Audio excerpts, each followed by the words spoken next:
लोगों का स्वागत है हमारे यूट्यूब चैनल एजुकेशन जंक्शन में। मेरा नाम है बच्चों अमृत शर्मा। आज की इस वीडियो में आप सभी क्लास 10 के स्टूडेंट्स के लिए साइंस से कुछ ऐसे क्वेश्चंस, कुछ ऐसे टॉपिक्स लेकर आया हूं जो कि आपके बोर्ड एग्जाम में पूछे जाएंगे।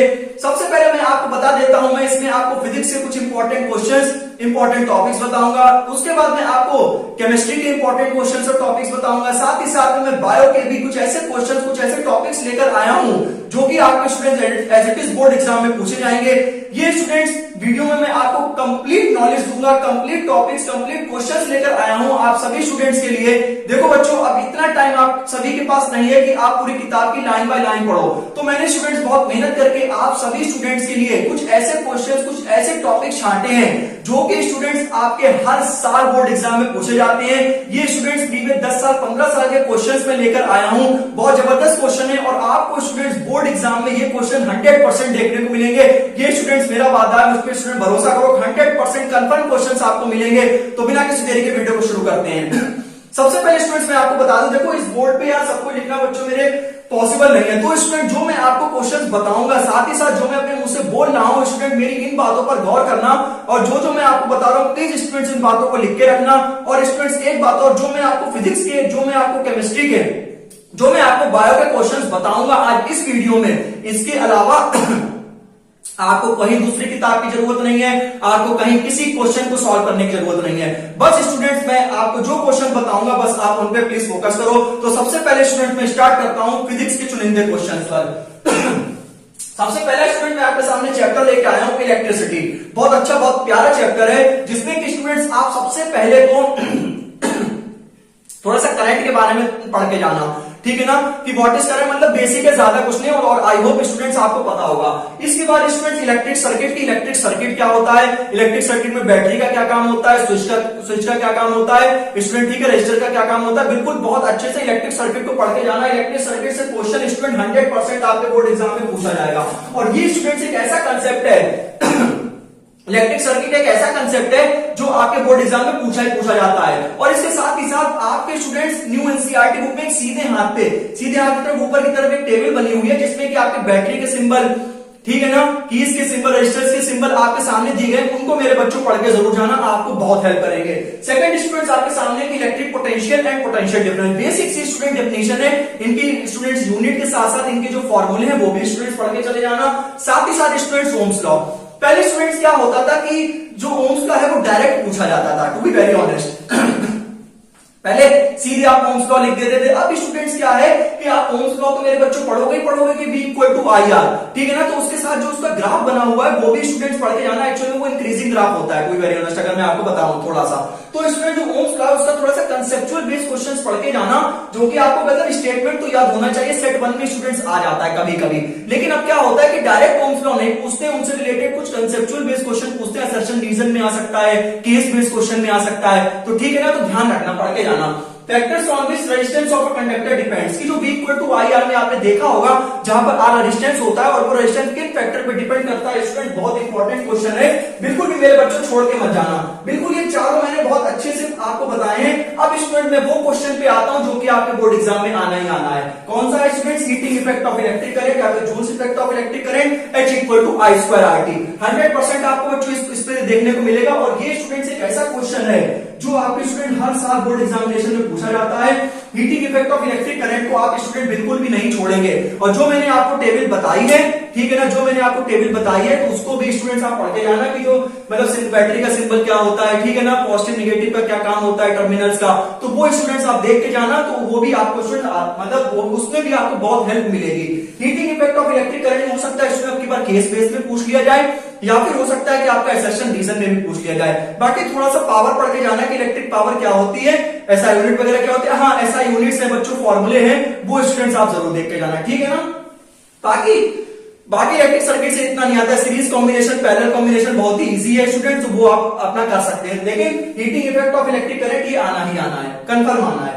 अब स्टूडेंट्स हम बात करते हैं magnetic effect of electric current. इसमें स्टूडेंट्स कुछ ऐसे मैं क्वेश्चंस को लिखकर लाया हूं जो आपके बोर्ड एग्जाम में पूछे जाते हैं। सबसे पहले स्टूडेंट मैं अगर आपको बता दूं कि मैग्नेट के बारे में थोड़ा सा पढ़ लेना कि एक्चुअल में मैग्नेट क्या होती है, कितने तरह की मैग्नेट होती है, कौन सी स्ट्रॉन्ग मैग्नेट होती है, नेचुरल मैग्नेट कौन सी होती है, सबसे स्ट्रॉन्गेस्ट मैग्नेट कौन सी होती है। तो ये स्टूडेंट्स पढ़ के जाना, सही है ना। तो मैंने लिखा है what is magnetic field lines and explain why two magnetic field lines can never intersect each other at a point. ये स्टूडेंट्स एक ऐसा क्वेश्चन मैंने ये लिखा हुआ है, explain why two magnetic field lines never intersect each other at a point. कि भाई आप हमें एक बात बताओ कि जो मैग्नेटिक फील्ड लाइंस होती हैं, जो दो मैग्नेटिक फील्ड लाइंस होती हैं, वो भाई क्यों आपस में इंटरसेक्ट नहीं करती हैं। बहुत अच्छा क्वेश्चन है स्टूडेंट। असर्शन रीजन में भी आपके सामने असर्शन रीजन आ सकता है, आपके सामने एमसीक्यू में भी आ सकता है और आपके क्वेश्चन में भी फंस सकता है। बहुत अच्छा क्वेश्चन है। और स्टूडेंट मैग्नेटिक फील्ड लाइंस की प्रॉपर्टीज क्या होती है वो भी स्टूडेंट्स आप पढ़ते जाना। नेचुरल मैग्नेट के क्या एग्जांपल होते हैं, आर्टिफिशियल मैग्नेट के क्या एग्जांपल होते हैं। उसके बाद स्टूडेंट्स मैं आपसे ये कहना चाहूंगा, इसमें सेकंड हेडिंग में आप पढ़ेंगे कि what do mean by the domestic electric circuit. ठीक है ना। मुझे लगता है आपके एनसीईआरटी पे लेफ्ट हैंड में छोटा सा है 7-8 लाइन का, उसको आप पढ़ लेना। साथ ही साथ एक जो फ्यूज होता है वो एक सेफ्टी डिवाइस होता है। फ्यूज की स्टूडेंट डेफिनेशन पढ़ के जाना कि असल में ये फ्यूज क्या होता है। ठीक है ना। हो सकता है कि भाई आपसे पूछने की what do mean by fuse. ठीक है ना। तो फ्यूज अगर आपसे ऐसे पूछे जा सकता है कि ये क्या है, तो एक सेफ्टी डिवाइस होता है। ठीक। उसके बाद स्टूडेंट्स आप लेफ्ट हैंड थंब रूल जरूर पढ़ के जाएंगे। फादर मदर चाइल्ड कुछ इस प्रकार से। ठीक है। नैनो से नैनो मिला के, अखियों से अखियां मिला के। ठीक है ना। मतलब कहने का मतलब ये कि आप लेफ्ट हैंड थंब रूल पढ़ के जाएंगे, फादर मदर चाइल्ड वाला। ठीक है ना। इसके बाद स्टूडेंट सबसे इंपॉर्टेंट है इसमें कि magnetic field due to a current carrying conductor. कि भाई जब हम किसी भी मैग्नेटिक फील्ड में एक करंट कैरिंग कंडक्टर को ले आते हैं तो मैग्नेटिक फील्ड का क्या बिहेवियर होता है वहां पर, और साथ ही साथ में सोलेनॉइड का थोड़ा सा पढ़ के जाना। ठीक है। सोलेनॉइड भी आपका पूछा जा सकता है। अब स्टूडेंट्स हम बात करते हैं कंफर्म क्वेश्चन की। तो एक कंफर्म क्वेश्चन मैंने आपको यहां से किया है, what is magnetic field line and What is magnetic field lines and explain why the magnetic field lines can never intersect each other at a point। ठीक है ना। उसके बाद स्टूडेंट्स ये क्वेश्चन भी आपका स्टूडेंट बिल्कुल लीक्ड क्वेश्चन है कि draw magnetic field lines around the bar magnet. कि भाई मैग्नेटिक फील्ड की बार मैग्नेट के अकॉर्डिंग जो मैग्नेटिक फील्ड लाइंस होती है उनका आप डायग्राम ड्रॉ करके दिखाओ। बहुत बार ये क्वेश्चन बच्चों आ चुका है, कम से कम 10-20 बार ये क्वेश्चन बच्चों आ चुका है। बोर्ड एग्जाम में ये देते ही देते हैं कि जो बार मैग्नेट के जो चारों तरफ जो मैग्नेटिक फील्ड लाइन प्रोड्यूस होती है उसका डायग्राम बना के दिखाइए। ठीक। अब स्टूडेंट्स एक आपने जब नोट्स में आपने पढ़ा होगा कि भाई जितनी मैग्नेटिक फील्ड लाइंस पास में होती हैं उतनी ही उनका जो बिहेवियर होता है वो ज्यादा स्ट्रांग होता है। मतलब magnetic field line is directly proportional to the degree of closeness. मतलब आपके सामने 3 डायग्राम बना के दे देंगे और आपसे पूछेगा कि इसमें मैग्नेटिक प्रॉपर्टी किसकी सबसे ज्यादा होती है, ए, बी या सी। तो स्टूडेंट्स आप देखना जो मैग्नेटिक फील्ड लाइन पास में होंगी वही स्टूडेंट्स उनका बिहेवियर क्या होगा, स्ट्रांग। क्यों? क्योंकि जितनी मैग्नेटिक फील्ड लाइंस पास होती है वो इतनी जल्दी लूप का फॉर्मेशन क्या कर देती है, इजिली करने लगती है। तो ये आपको एक पॉइंट ध्यान रखना है कि magnetic field line will be directly proportional to the degree of the closeness. ठीक है ना।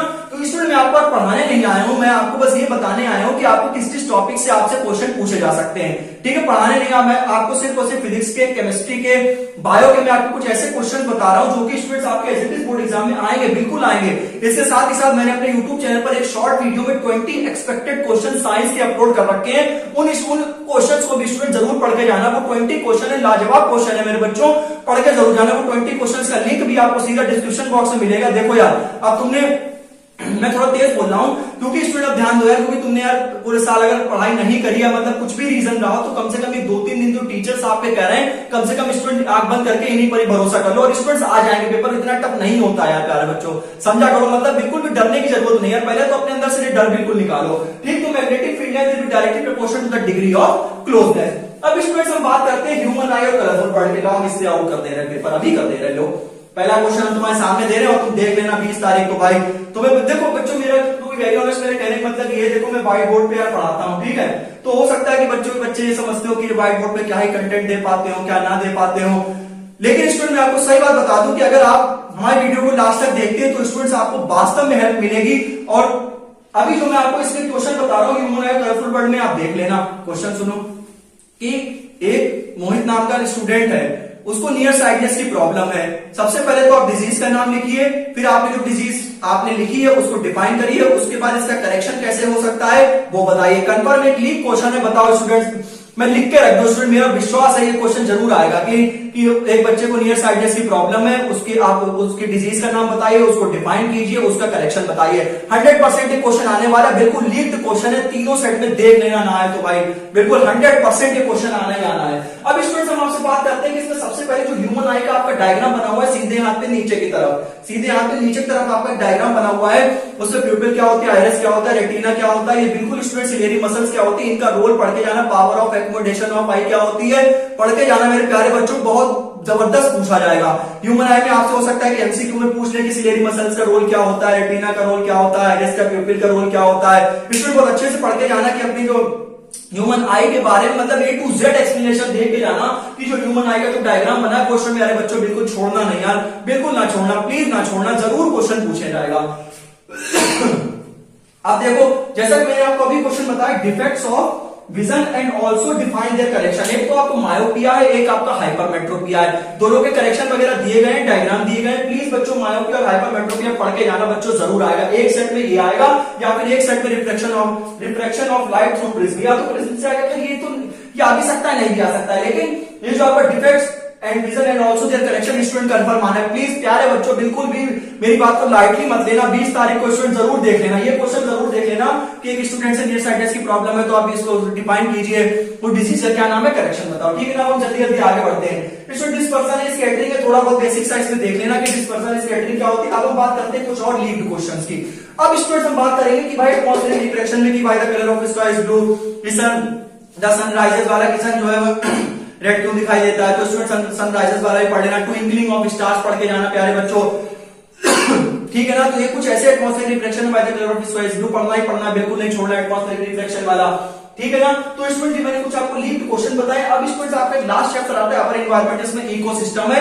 अब स्टूडेंट एक बात है, छोटा सा चैप्टर है, इसको बच्चों पूरा पढ़ लेना। एक बात स्टूडेंट्स में आपको और मैं बताना चाहूंगा कि जो आपका बोर्ड एग्जाम है तो ये तो कोई जरूरी नहीं कि भाई हम जब 100% तैयारी करें, अरे भाई और में भी तो होंगे ऑप्शन। मैंने आपको देखे कितने चैप्टर, लगभग 5 चैप्टर्स हैं, तो अगर मैं 4 भी अच्छे से तैयार हैं तो मान लीजिए अगर एक क्वेश्चन इसका इन्वायरमेंट का है तो क्या और नहीं होंगे, क्या और ऑप्शंस नहीं होंगे उसमें, कि मतलब ये कि हम पूरा ही पूरा पढ़ के जाए बच्चों। अगर आप 80% भी तैयारी करके जाते तो भी आपके बहुत अच्छे नंबर आएंगे। अरे भाई और भी तो होगा, जैसे मान लो एक क्वेश्चन इन्वायरमेंट का है तो एक क्वेश्चन इलेक्ट्रिसिटी का लग गया, ठीक है ना। अगर एक क्वेश्चन मान लो इलेक्ट्रिसिटी का लगा हुआ है, एक क्वेश्चन इन्वायरमेंट का लग गया, तो हमने इन्वायरमेंट पढ़ा, इलेक्ट्रिसिटी नहीं पढ़ा, हम और वाला क्वेश्चन करेंगे। मतलब 2 में से अगर आप एक करेंगे तो उसमें भी आपको नंबर मिलते हैं। तो भाई थोड़ी स्मार्ट स्टडी भी किया करो। वैसे और इन्वायरमेंट बहुत इजी सा चैप्टर है, इकोसिस्टम के बारे में स्टूडेंट्स पढ़ लेना। और स्टूडेंट जो मैंने आपको ये फिजिक्स में जितना भी बताया है, एक तो कुछ लीक क्वेश्चन को ऐसे मैंने आपको बता दिया, तो ये वाला draw magnetic field lines around the bar magnet, ठीक। उसके बाद मैंने आपको बता दिया कि भाई 2 magnetic field lines can never intersect each other at a point. उसके बाद मैंने आपको डिफेक्ट्स बता दिए हैं। उसके बाद मैंने आपको atmospheric reflection, twinkling of stars के बारे में बता दिया है, फ्यूज के बारे में बता दिया है। तो ये स्टूडेंट फिजिक्स का आप एक बार स्क्रीनशॉट ले लीजिए, मैं थोड़ा सा हट जाता हूं, आप इसका स्क्रीनशॉट बेहतरीन सा ले लीजिए और बस इन टॉपिक्स को आप मेरे बच्चों तैयार करके जाओ। इससे बाहर पेपर नहीं आएगा, ये भी स्टूडेंट में दावा करता हूं, बिल्कुल गारंटी है, बिल्कुल गारंटेड क्वेश्चन है ये, बिल्कुल भी। ये फिजिक्स का स्टूडेंट्स एक पार्ट था, इसके जस्ट बाद आपका केमिस्ट्री, इसके जस्ट पार्ट बायो। अब स्टूडेंट्स हम लोग बढ़ेंगे इस वीडियो के सेकंड पार्ट पर। अब स्टूडेंट्स हम बात करेंगे केमिस्ट्री के कुछ इंपॉर्टेंट क्वेश्चंस की। स्टूडेंट्स मैं केमिस्ट्री का पार्ट स्टार्ट करने से पहले मैं आपको एक चीज बता देना चाहता हूं, केमिस्ट्री मींस केमिकल प्रॉपर्टीज। मतलब आपके जितने भी चैप्टर्स हैं केमिस्ट्री में, उसमें आपको केमिकल प्रॉपर्टीज बिल्कुल पढ़नी। केमिकल प्रॉपर्टीज का मतलब ये है कि हम इक्वेशन को बैलेंस कैसे करते हैं, मतलब कि हमें रिएक्शंस को बैलेंस करना आना चाहिए, उन रिएक्शंस को लिखना आना चाहिए और इक्वेशन को सॉल्व करनी आनी चाहिए। तो स्टूडेंट केमिस्ट्री का मतलब ही होता है कि मतलब उसमें इक्वेशंस होती हैं, उसमें केमिकल प्रॉपर्टीज होती हैं। इट मींस कहने का मतलब ये है कि मैं जो भी चैप्टर का नाम लूंगा उसमें आपको केमिकल प्रॉपर्टीज 100% पढ़ के जानी है। फिजिकल प्रॉपर्टीज से अब स्टूडेंट्स कम क्वेश्चन आते हैं, क्योंकि सीबीएसई आजकल मेरे बच्चों क्या कर रहा है कि वो लॉजिकल क्वेश्चन पूछ रहा है। तो लॉजिकल क्वेश्चंस केमिकल प्रॉपर्टीज से ही स्टूडेंट्स बनते हैं। तो विदाउट वेस्टिंग टाइम तो हम केमिस्ट्री पर आते हैं सीधे। पहला स्टूडेंट चैप्टर आपका केमिकल रिएक्शन एंड इक्वेशन, तो उसमें स्टूडेंट मोस्टली जितने भी रिएक्शंस हैं उनको स्टूडेंट्स आप पढ़ लेना। अब स्टूडेंट्स में आपका अब स्टूडेंट्स मैं क्वेश्चन लीड कर रहा हूं, types of chemical reactions, decomposition reaction, double displacement reaction, combination reaction, आना ही आना है। टाइप्स ऑफ केमिकल रिएक्शन बिल्कुल स्टूडेंट्स लीड क्वेश्चन है, बिल्कुल स्टूडेंट इसको छोड़ना नहीं है आपको। 2025 का लीड सवाल है। इससे पहले मैंने फिजिक्स में आपको कुछ ऐसे डिफेक्ट्स ऑफ आइस वगैरह बताए थे, वो भी स्टूडेंट्स लीड है। और टाइप्स ऑफ केमिकल रिएक्शन भी स्टूडेंट्स आना ही आना है। डबल डिकम्पोजिशन हो गया या फिर ठीक है, यहाँ पे कॉम्बिनेशन रिएक्शन आ गया, पढ़ना ही पढ़ना है स्टूडेंट। जितने भी तरह की रिएक्शंस होती हैं उनके आपके टाइप्स और बाकायदा रिएक्शन। स्टूडेंट्स केमिस्ट्री में अगर आपको नंबर चाहिए, इसमें स्टूडेंट सिली मिस्टेक्स बहुत होती है। इसमें सबसे पहली बात तो आपको इक्वेशन को बैलेंस करना आना चाहिए। दूसरी बात स्टूडेंट्स ये है कि आप थ्योरी में केमिस्ट्री में ज्यादा मत बताना, थ्योरी में बिल्कुल ना बताना। केमिकल प्रॉपर्टीज तो पढ़ के जाना ही जाना, आप अपनी बात को रिएक्शन में कहना। जो भी जैसे आपने मान लीजिए कुछ भी NaOH लिया तो उसके नीचे लिख देना सोडियम हाइड्रोक्साइड, मतलब इसका एक फर्क पड़ता है। जैसे आपने H2O बनाया तो उसके नीचे लिख देना वाटर, ठीक है ना। तो मतलब अपनी बात को रिएक्शन से समझाना, क्योंकि थ्योरी से स्टूडेंट एग्जामिनर के ऊपर वो इम्पैक्ट नहीं पड़ पाता है जितना वो चाहता है, मतलब जिस हिसाब से एग्जामिनर भी आंसर चाहता है कि बच्चा रिएक्शन से समझाए बच्चों, ठीक है ना। जैसे न्यूट्रलाइजेशन रिएक्शन है तो वो भी स्टूडेंट अगर आप थ्योरी में नहीं, अगर आप उसको रिएक्शन से समझाओगे तो बहुत अच्छे मार्क्स मिलते हैं। तो वेरी ऑनर समझ में आ रहा होगा। कंसेप्ट ऑफ ऑक्सीडेशन रिएक्शन, कि भाई ऑक्सीडेशन रिएक्शन का कंसेप्ट क्या होता है, क्या मतलब होता है ऑक्सीडेशन रिएक्शन का, क्या फिजिकल सिग्निफिकेंस होता है, जरूर पढ़ के जाना स्टूडेंट, बहुत आपको आराम मिलेगी इसमें, ठीक। अब स्टूडेंट हम नेक्स्ट चैप्टर पे आते हैं जल्दी से, एसिड बेसिस एंड सॉल्ट्स। मैं स्टूडेंट इसलिए इतना तेज बोल रहा हूं ताकि आप स्टूडेंट जल्दी से एक बार समझ लें और बहुत जल्दी पढ़ने बैठो। इसके बाद student acid basis and salt में आपको सभी प्रॉपर्टीज एसिड्स की, बेसिस की, सॉल्ट्स की पढ़नी है। साथ ही साथ में मैं आपको बता दूं थोड़ा सा इसमें डीप नॉलेज में सॉल्ट्स के बारे में पढ़ लेना कि सॉल्ट्स कैसा होता है, एग्रीडिएंट्स ऑफ सॉल्ट्स क्या होते हैं। इसके बाद स्टूडेंट हमें आपसे ये पूछा जाता है कि जो एसिड्स हैं और जो बेसिस हैं उसमें क्या एक चीज कॉमन होती है, वो स्टूडेंट्स आप जरूर पढ़ के जाएंगे। अगर मैंने स्टूडेंट अभी 2 चैप्टर की बात करी है तो उसमें जिनकी केमिकल प्रॉपर्टीज है, कहने का मतलब ये है कि केमिस्ट्री में केमिकल रिएक्शंस, केमिकल प्रॉपर्टीज आपको 100% पढ़ के जानी है, बिल्कुल नहीं छोड़नी है। क्वेश्चन उससे एज इट इज बनता है। टाइप्स ऑफ केमिकल रिएक्शन से आना ही आना है, एसिड बेस केमिकल प्रॉपर्टी से आना ही आना है, ठीक है ना। जो भी क्वेश्चन को लिख के आना उसको बहुत अच्छे से डिफाइन करना। मेटल्स एंड नॉन मेटल्स की, मेटल्स और गुड कंडक्टर्स ऑफ इलेक्ट्रिसिटी क्यों होते हैं और नॉन मेटल्स क्यों नहीं होते, ये स्टूडेंट रीजन पढ़ लेना। बाकी मेटल्स और नॉन मेटल्स की केमिकल प्रॉपर्टीज को आपको बहुत अच्छे से पढ़ना है, इनका अकरेंस पढ़ना है कि भाई मेटल्स का अकरेंस कैसे हुआ। स्टूडेंट्स आपके एनसीईआरटी में 2 टॉपिक्स हुआ करते थे, रस्टिंग और कोरोजन। तो भाई रस्टिंग तो है नहीं, तो इसमें कोरोजन आना ही आना है एक सेट में, कोरोजन स्टूडेंट्स आना ही आना है। और एक इसमें स्टूडेंट्स रिएक्शन, मतलब सेकंड और फोर्थ पार्ट स्टूडेंट बिल्कुल बहुत इंपॉर्टेंट है, बिल्कुल मेरे प्यारे बच्चों इनको छोड़ के ना जाना, और अटेंडेंस भी पूछ लिया जाता है। स्टूडेंट मैं 2-2 4-4 टॉपिक्स ही लेकर आया हूं और बाकी मैं इन पे टिक इसलिए लगा रहा हूं ताकि आप इन टॉपिक्स को आपको छोड़ना नहीं है। Reaction of metals and non metals with balance chemical equation, साथ ही साथ आपको कोरोजन आना ही आना एक सेट में देख लेना। अब स्टूडेंट्स हम बात करते हैं कार्बोनेटेड कंपाउंड की। थोड़ा सा इसमें जो बॉन्डिंग का कंसेप्ट स्टूडेंट्स पढ़ लेना, ठीक है ना। जो बॉन्डिंग का जो कंसेप्ट है, साथ ही साथ जो इसकी फिजिकल, जो इसकी केमिकल प्रॉपर्टीज है वो स्टूडेंट पढ़ लेना। और एक स्टूडेंट आपका छोटा सा टॉपिक है सोप्स एंड डिटर्जेंट के बारे में, ठीक है ना। सोप्स एंड डिटर्जेंट के बारे में आप स्टूडेंट्स पढ़ के देख लेना। वर्सेटाइल नेचर ऑफ कार्बन के बारे में पढ़ लेना। तो ये स्टूडेंट बड़े थोड़ा सा लेंथी चैप्टर है, लेकिन अगर इसमें स्टूडेंट जो पूछा जाता है बस मैं वही लेकर आया हूं आपके लिए। सोप्स एंड डिटर्जेंट से स्टूडेंट्स आना ही आना है, बिल्कुल एक लीक क्वेश्चन है, इससे भी आता ही आता है। साथ ही साथ केमिकल प्रॉपर्टीज और वर्सेटाइल नेचर कभी कभी पूछ लेते हैं, लेकिन कोवेलेंट बॉन्ड में कुछ ऐसे 4 टॉपिक्स हैं, इससे कार्बोनेटेड कंपाउंड से इससे बाहर स्टूडेंट्स नहीं जाता है। और स्टूडेंट जो भी मैं आपको बता रहा हूं उसमें से कार्बोनेटेड कंपाउंड उठाया मैंने, मेटल्स एंड नॉन मेटल्स उठाया, तो इसमें जो मैंने आपको केमिकल प्रॉपर्टीज बताई टू वेरी ऑनेस्ट वो आपको बिल्कुल भी छोड़नी नहीं है। और जो भी स्टूडेंट्स आप अपनी रिएक्शन को बताओ उसमें स्टूडेंट्स आप क्या करो, उसको एक्सप्लेन कर दो कि हाँ सर मैं ये कहना चाहता हूं, तो जिससे कि रिएक्शंस के माध्यम से आपको नंबर स्टूडेंट ऐसे मिलते हैं। तो स्टूडेंट एक बार मैं फिर से हट जाता हूं आपके लिए। केमिस्ट्री का मैंने पूरा A to Z एक्सप्लेनेशन दे दिया है, इसका स्टूडेंट आप स्क्रीनशॉट ले लीजिए और बिल्कुल इसी हिसाब से आप तैयारी कीजिए। इसके अलावा स्टूडेंट्स आपको कुछ भी नहीं पढ़ना है, क्योंकि मैं 10-15 साल के टॉपिक्स को उठाकर लाया हूं, ठीक है ना। तो बस उन्हीं में से ही पूछा गया है, उन्हीं में से ही पूछा जाएगा।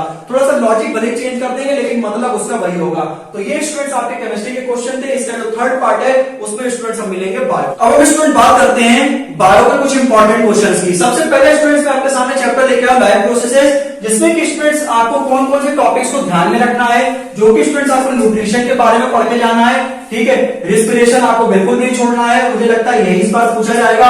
ट्रांसपोर्टेशन और एक्सक्रीशन, ये स्टूडेंट मैं 4 टॉपिक लेकर आपके सामने लेकर आया हूं, जिसमें कि रिस्पिरेशन सबसे ज्यादा स्टूडेंट्स इंपॉर्टेंट है। बहुत क्वेश्चन इसमें पूछे जाते हैं, रिस्पिरेशन को आपको बिल्कुल भी छोड़ना नहीं है। नेक्स्ट चैप्टर में स्टूडेंट्स हम बात करेंगे कि कंट्रोल और कोऑर्डिनेशन। इसमें स्टूडेंट रिस्पिरेशन को और एक्सक्रीशन को आप अच्छे से पढ़ लेना, ये स्टूडेंट्स आपको पूछा जाएगा, ठीक है। अच्छे से करके जाना इनको। कंट्रोल और कोऑर्डिनेशन की बात करें तो स्टूडेंट्स इसमें आपको सबसे पहले तो मोस्ट इंपॉर्टेंट है एनिमल नर्वस सिस्टम, ठीक है ना। एनिमल नर्वस सिस्टम से स्टूडेंट्स बोर्ड एग्जाम में काफी पिछले 5-6 सालों में बहुत सारे क्वेश्चन देखने को मिले हैं। Coordination in plants as well as the coordination in animals, किस प्रकार से एनिमल्स और प्लांट्स में कोऑर्डिनेशन होता है, कौन कौन सी चीजें कॉमन होती है, तो किस प्रकार से आप coordination in plants and animals को पढ़ के जाएंगे। अब स्टूडेंट्स मैं बात करता हूं आपके, देखो रिस्पिरेशन एक लीक्ड क्वेश्चन है, जो आपका coordination in plants and animals leaked question है। इसके बाद स्टूडेंट्स मैं एक और लिंक क्वेश्चन बायो में कर रहा हूं, जो है student do organism create exact copies of themselves. ठीक है ना, ये स्टूडेंट्स क्वेश्चन काफी बार बोर्ड एग्जामिनर्स पूछ चुके हैं, बोर्ड एग्जामिनेशन में काफी बार ये क्वेश्चन आ चुका है। इसके बाद स्टूडेंट सेक्सुअल रिप्रोडक्शन भी अपने आप में बेहद इंपॉर्टेंट टॉपिक है, इसकी भी अपनी एक अलग इंपॉर्टेंस है, बहुत अच्छा टॉपिक है स्टूडेंट्स। ये modes of reproduction used by the organism, ऐसे कौन कौन से मोड्स होते हैं जो कि ऑर्गेनिज्म के द्वारा रिप्रोडक्शन में यूज करे जाते हैं, ये स्टूडेंट्स आपसे एक लॉन्ग क्वेश्चन में पूछा जा सकता है। विद डायग्राम आपको इसमें समझाना होगा कि स्टूडेंट बहुत अच्छे से इसमें डिफाइन करना, ठीक है ना। तो modes of reproduction used by organism, तो ये एक ऐसा क्वेश्चन है स्टूडेंट जो आपका बिल्कुल आना ही आना है, मक्खन सवाल है। इसके बाद स्टूडेंट्स आपका लास्ट चैप्टर हेरिडिटी आता है, बहुत छोटा सा चैप्टर है, जिसमें कि आप हेरिडिटी के बारे में स्टूडेंट्स पढ़ लेना। और आई होप अगर आप इन 3 चैप्टर्स को अच्छे से कवर कर लेते हैं तो और में भी आपके ऑप्शंस होंगे जिसमें कि आप इजीली पूरी बायो अटेम्प्ट कर सकते हैं। सबसे स्टूडेंट्स इजी अगर मैं आपको बता दूं, आपके साइंस एग्जामिनेशन में सबसे इजी आपकी बायो आएगी। बायो से इजी आपका कोई पोर्शन नहीं होगा, आप अपनी आंखों से देख लेना। देखो टू एग्जैक्ट कॉपीज आना ही आना चाहिए, नर्वस सिस्टम आना ही आना चाहिए, ठीक है ना, रेस्पिरेशन आना ही आना चाहिए। ये वाला जो मैंने आपके सामने टॉपिक लिखा है modes of reproduction used by organism, सबसे आसान स्टूडेंट एलजीपीएस क्वेश्चन भी आपके पूछे जाएंगे।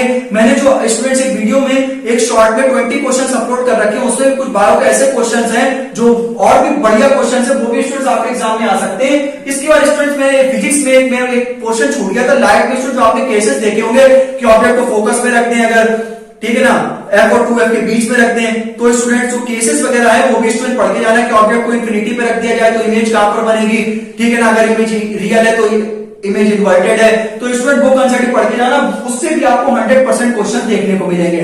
ये स्टूडेंट वीडियो मैंने बहुत स्पीड से आपको बताया है ताकि स्टूडेंट्स आपका मैं ज्यादा टाइम ना खराब कर सकूं। सिर्फ और सिर्फ मैंने आपको डिटेल एक्सप्लेनेशन के साथ साथ मैंने आपको ऐसे टॉपिक्स बताए हैं। और स्टूडेंट जो भी मैंने आपके सामने बायो है इसका भी आप स्क्रीनशॉट ले लो। अब आपके पास फिजिक्स, केमिस्ट्री और बायोलॉजी का एक भरपूर कंटेंट हो चुका है, सिर्फ और सिर्फ आपको इन्हीं क्वेश्चंस को करके जाना है। ये स्टूडेंट्स ऐसे क्वेश्चन है जो पिछले 10 साल 15 साल में रिपीट हर बार स्टूडेंट किसी ना किसी सेट में पूछे गए हैं और ये मक्खन सवाल है स्टूडेंट्स। प्लीज स्टूडेंट्स इनके ऊपर मेरे पर भरोसा करो और बिल्कुल स्टूडेंट्स अब लग जाओ, अब ज्यादा स्टूडेंट्स टाइम नहीं है, अब लग जाओ स्टूडेंट, बिल्कुल अच्छे से पढ़ के जाना, बिल्कुल भी डरना नहीं है, डरना बिल्कुल भी नहीं है। पेपर स्टूडेंट्स पेपर बहुत सही पेपर आएगा स्टूडेंट, आप बायो अब देखना बहुत ही ज्यादा इजी होगी। और जो मैं आपके सामने लेकर आया हूं इन्हीं में से स्टूडेंट क्वेश्चंस उठकर आएंगे सीधा सीधा।